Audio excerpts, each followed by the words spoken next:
The rainstorm is the gentlest visitor of the night. It does not knock.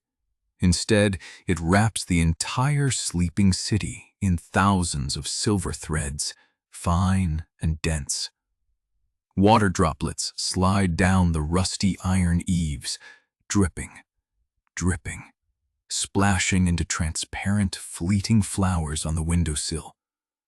Old Chen's small hut lies behind this curtain of rain, like a forgotten, warm period at the end of a sentence. He cannot sleep, not because of restlessness, but because the sound of the rain is so prolonged, like an endless lullaby.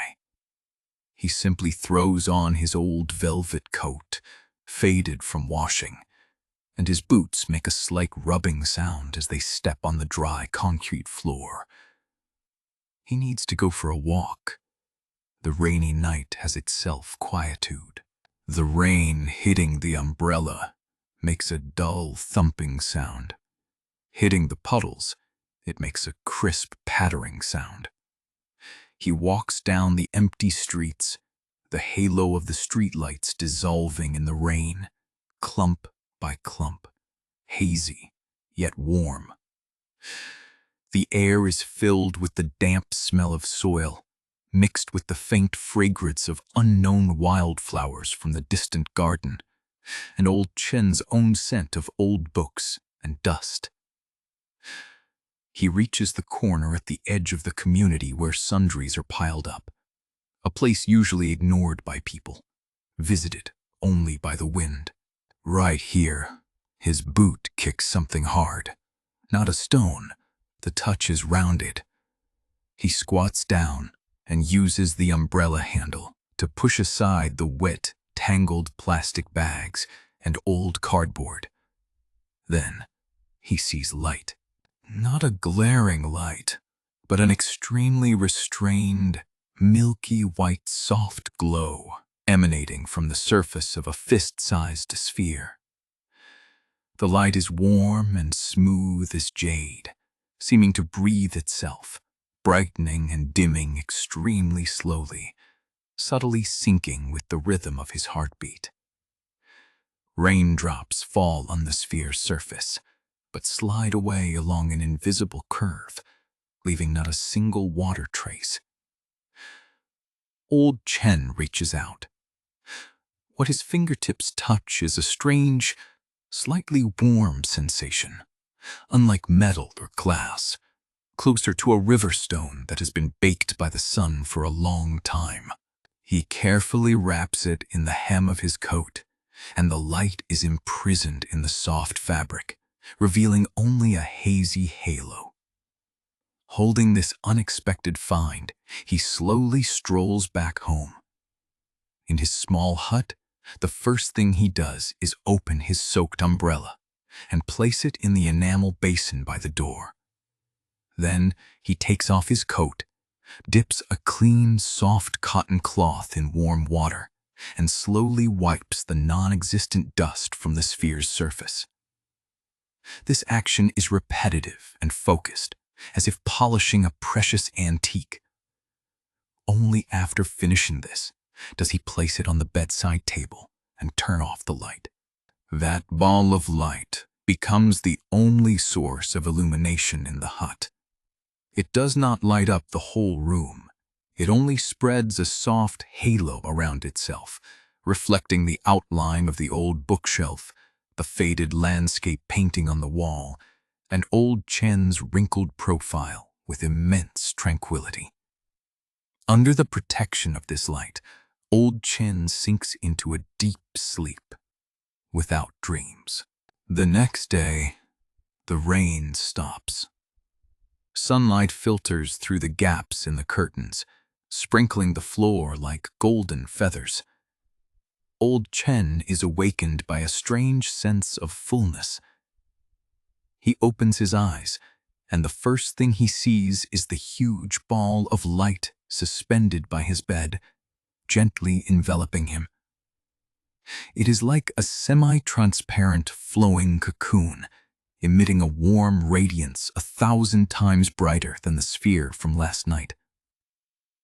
he feels no weight, nor any constraint, only feeling as if he is soaking in a hot spring at the perfect temperature, every pore relaxing. The ball of light does not last long.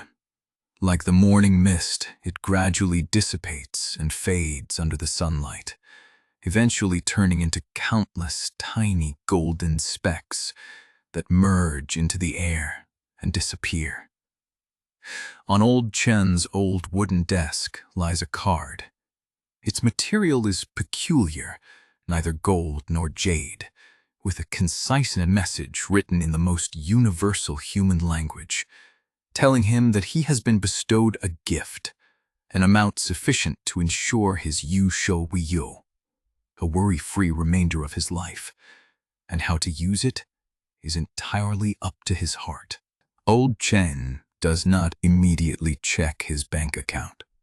As usual, he lights his small kerosene stove and boils a pot of plain congee. The stove fire licks the bottom of the pot, making a peaceful sound. He eats the congee slowly with a side dish of home-pickled vegetables. Then he begins to tidy up the room, straightening the crooked old books on the bookshelf, arranging them by height, and wiping the floating dust from each cover with a wet rag. This process is slow and orderly, his fingers brushing against the rough pages, making a rustling sound.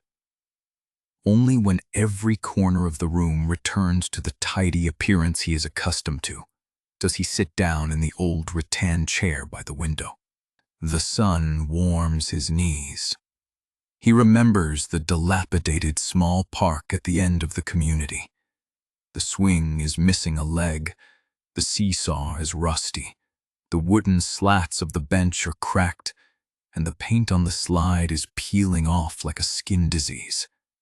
Children rarely play there anymore.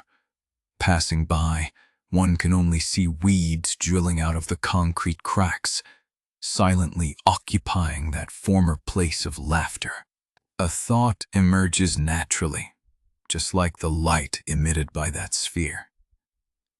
He takes out the peculiar card and, following the instructions on it, calmly handles all the matters. There is no excitement, no ecstasy, only a sense of solidity, like dust settling. He puts on his most ordinary coat and leaves home. In the following days, Old Chen becomes the most frequent figure in the park. He invites reliable craftsmen, not for major construction, but for repair.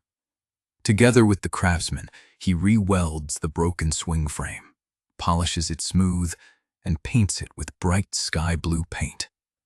He uses sandpaper, one stroke at a time, patiently grinding away every spot of rust on the seesaw until the original silver-gray luster of the metal is revealed, then applies anti-rust paint.